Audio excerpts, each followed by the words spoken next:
All right, well, here we are, Tribulation Day 7. You know, we're 1 week into the tribulation. The world's still here, no rapture. I do believe that life for me hasn't improved in the week since the tribulation started. I wish I had some really good news for you. I have a possible job that really doesn't look like too much of a job, washing windows. Now, before you assume anything, I don't have a problem doing any job, sweeping the streets, whatever. But I happen to be diabetic, so I have to take into consideration how a job affects my health care, which right now is provided, basically by the state of California. So we'll see what's going on with that. But getting a job, in general, I like having a job, but I'd rather work for myself than work for anybody. But, we'll see.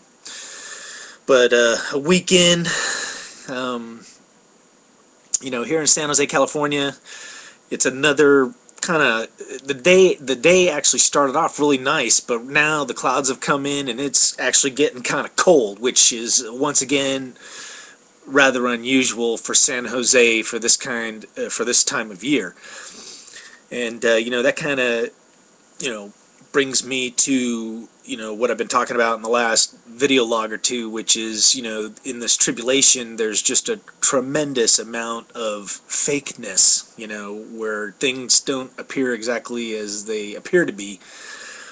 But you take the weather, we've been told for like a decade or more that it's all about, global warming, whereas, you know what, I'm thinking it's the exact opposite. We're going into global cooling, or potentially even a little mini ice age, man. And, there's a lot of evidence to that. So if you go to the Tribulation's website, you'll see there's a lot of articles posted in the blog.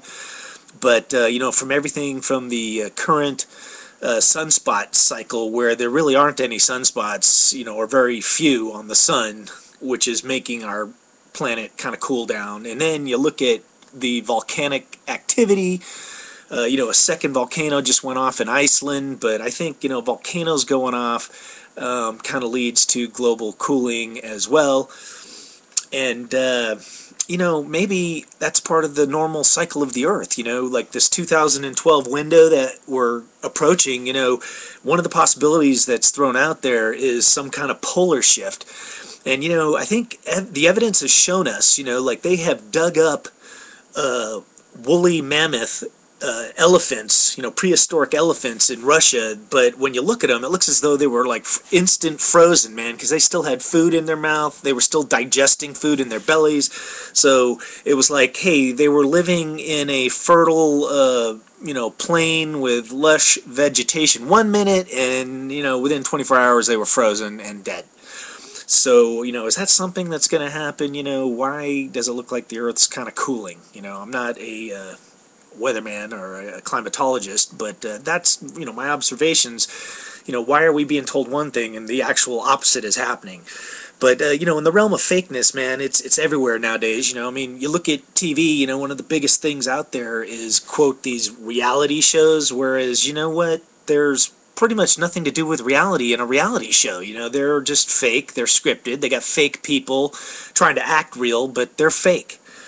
So, it's really hard to tell what's real and what's not real. We should have unreality TV, which is actually reality TV.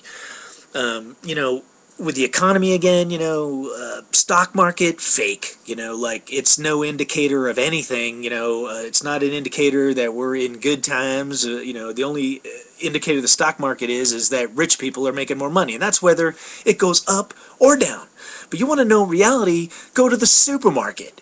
And, just go in there and hang out in the store and, like go to the meat section and look at all the low quality cuts of meat that the supermarkets are putting out there. Gristle steaks and the, unknown parts of chickens, what I call the ass and lips packages, and, the tailbones, pork, whatever. It's just really low quality budget meat, that a family could buy, for somewhere between $5 to $15 and try and make a meal out of it, But that's what people are buying. Why? Because because there's no money. Nobody's, doing that good. But, across the board, if you look at what people are buying, they're buying less and less. They're not buying what they want. They're buying what they can afford.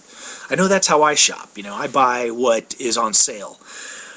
And another big fakeness out there, it's kind of taken the world by storm, but on the internet, there's just a slew of these, like, games, and you know what, I'll admit, I actually play them, and maybe I'll get into that later, how I even got involved in those games, but stuff like Farmville and Cityville, and, there's a whole slew of them, but they're kind of like these fake games where you have a farm and you're growing stuff or you're building a city, but it's just a game and it's all fake, and yet, it mirrors real life in a lot of ways, like Cityville, to me, sometimes I feel like my life is Cityville, or at least it was Cityville. It's the old 9 to 5, every day, the same thing. Punch in, punch out, earn a check, go home, eat, sleep, get up, do it again, repetitiveness over and over and over again. Well, you know what? Some of that's built into these games, and maybe that's why we like them. But I think there's a huge portion of society now that is spending time on these fake games that kind of simulate real life, and I don't know if that's a good thing or a bad thing yet, so I'm still kind of analyzing that, but I think that's pretty much it for today. Tomorrow starts the second week of my tribulation, the tribulation, 5/15/2011. Stay with me. I'm sure there's going to be lots more crazy stuff coming up. The website's there. There's the Twitter account, the Facebook page, the blogs. But, we're going to just try and, beef this whole thing out and make it a little more interesting, a little more informative. So, once again, if you're out there experiencing your tribulation, hang in there, man, and think positive. And, hopefully we'll all get through this together. So, I'll catch you later. Keep on rocking.